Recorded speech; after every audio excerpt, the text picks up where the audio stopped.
नमस्कार।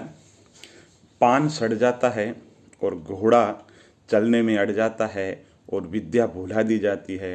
कारण सिर्फ इतना है दोस्तों कि दोहराया नहीं गया था, यानी कि रिवीजन नहीं किया गया था। प्रतियोगी परीक्षा की तैयारी के दौरान पढ़ने के साथ साथ में रिवीजन बहुत ज़रूरी है। किसी भी प्रतियोगी परीक्षा में सफल होने के लिए ये ज़रूरी है कि कंटिन्यूटी यानी कि क्रमिकता आपकी जो तैयारी है उसमें बहुत ज़्यादा ज़रूरी है। आप जो पढ़ रहे हैं, ऐसा नहीं है कि आपने 3 दिन तो बहुत ज़्यादा मेहनत कर ली और बाद में 10 दिन आपने पढ़ाई नहीं की। आपने 1 महीने रात दिन जम करके मेहनत की, बाद में किसी सामाजिक समारोह में चले गए, घर परिवार के काम में 8 दिन तक पढ़े नहीं दोस्तों। तो दोस्तों, मनोविज्ञान ये कहता है कि जो आप पढ़ रहे हो, जो भी आपने पढ़ा, उसकी क्रमिकता होनी बहुत ज़्यादा ज़रूरी है। अगर क्रमिकता नहीं है तो आपको चीज़ें याद नहीं रह पाएगी। जैसे आज आपने पढ़ा और आपने उसका महीने भर तक वापस रिवीजन नहीं किया, तो बहुत सी जो चीज़ें हैं वो आपके स्मृति पटल से, आपके दिमाग से चली जाएगी और जब दोबारा पढ़ोगे तो आपको और ज़्यादा मेहनत करनी पड़ेगी।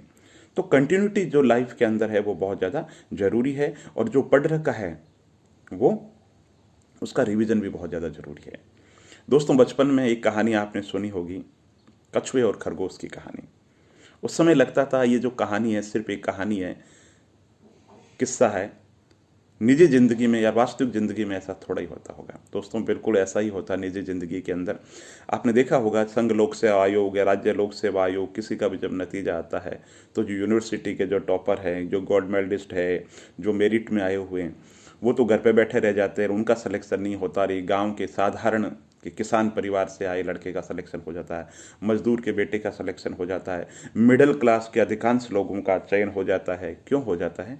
उसका कारण ये है कि वो कंटिन्यूटी रखते हैं, वो धीरे धीरे चलते हैं मगर चलते रहते हैं, वो लापरवाही छोड़ देते हैं। उनके लिए जो चयन है वो कार्य साध्य हमी च वात्यापित है, कार्य को पूरा करूंगा वरना भस्म कर दूंगा खुद को। ये जो भाव है मन के अंदर, इस भाव के साथ के अंदर वो तैयारी करते हैं, तो वो ज़रूर देर से चलते हैं। अब शहरी पृष्ठभूमि का लड़का है, इंग्लिश मीडियम है, बहुत पढ़ाई के अंदर इंटेलिजेंट होता है, तो कभी कभी क्या होता है, उनके मन में ये भाव आ जाता है कि अंग्रेजी का क्या, अंग्रेजी मुझे आती है, ये क्या, मुझे समसामयिक मुद्दों पे तो मेरी बहुत पकड़ है, शुरू से पकड़ है। तो वहाँ पे जो थोड़ी सी जो स्थिति है वो किसकी हो जाती है? कछुआ और खरगोश वाली जो स्थिति है ना, वो हो जाती है। तो कहने का मतलब है, जो धीरे धीरे चलता है मगर लगातार चलता रहता है, उसका चयन हो जाता है। धीरे चलेगा मगर लगातार कंटिन्यूटी रखेगा। दोस्तों, कंटिन्यूटी बहुत ज़्यादा ज़रूरी है। मैं आज एक यूट्यूब पे एक वीडियो देख रहा था, उसने कहा कि मैंने 1 साल तक लगातार वीडियो डालते रहे, लगातार 1 साल तक वीडियो डालते रहा। कभी 5 व्यूज आए, कभी 10 व्यूज आए रोज के, लेकिन एक दिन ऐसा आया जब एक वीडियो पे 1 मिलियन व्यूज आ गए। बिल्कुल। तो ये एल्गोरिज्म क्या है दोस्तों? ये एल्गोरिज्म है कंटिन्यूटी का, लगातार, धीरे धीरे नहीं, धीरे धीरे धीरे धीरे करो। ऐसा नहीं एकदम कर दिया, लेकिन धीरे धीरे धीरे धीरे धीरे धीरे चलते रहो।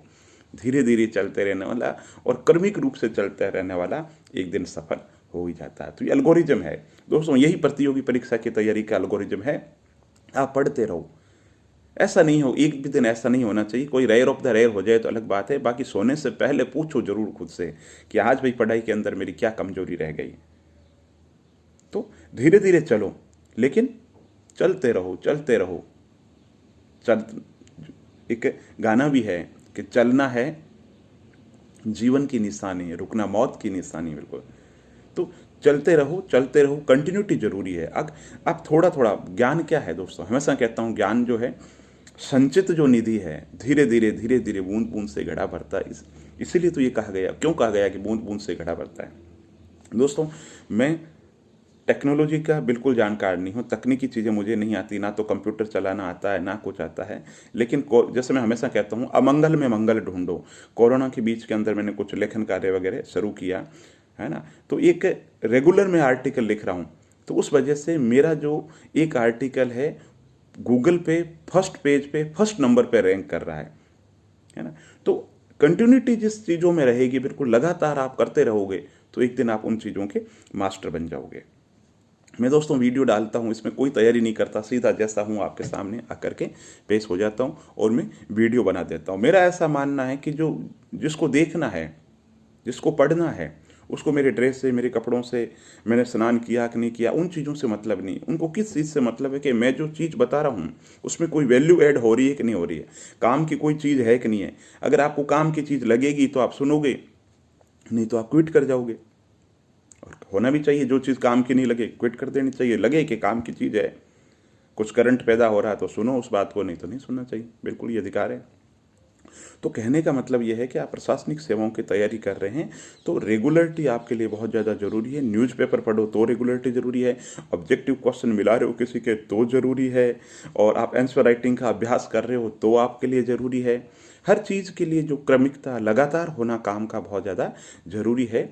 और लगातार जब काम करोगे तो उस जो काम के अंदर फिनिशिंग आएगी आपके, और आपको खुद को कॉन्फिडेंस आएगा। 5 दिन 10 दिन आपने तैयारी नहीं की, 1 महीने की नहीं कारणों से तैयारी नहीं की, तो आपका खुद का मनोबल ही डाउन हो जाएगा। तो शॉर्ट में इतना ही कि बूंद बूंद से घड़ा भरता है। लगे रहो, तैयारी करते रहो। मेरी बात अच्छी लगी तो इसे साझा कीजिए, चैनल को लाइक कीजिए, सब्सक्राइब कीजिए, और आप प्रतिक्रिया देकर के मुझे बताइए कि किस टॉपिक पे आप वीडियो सुनना चाहते हैं और आप किस एग्ज़ाम की तैयारी कर रहे हैं और आपकी तैयारी कैसे चल रही है।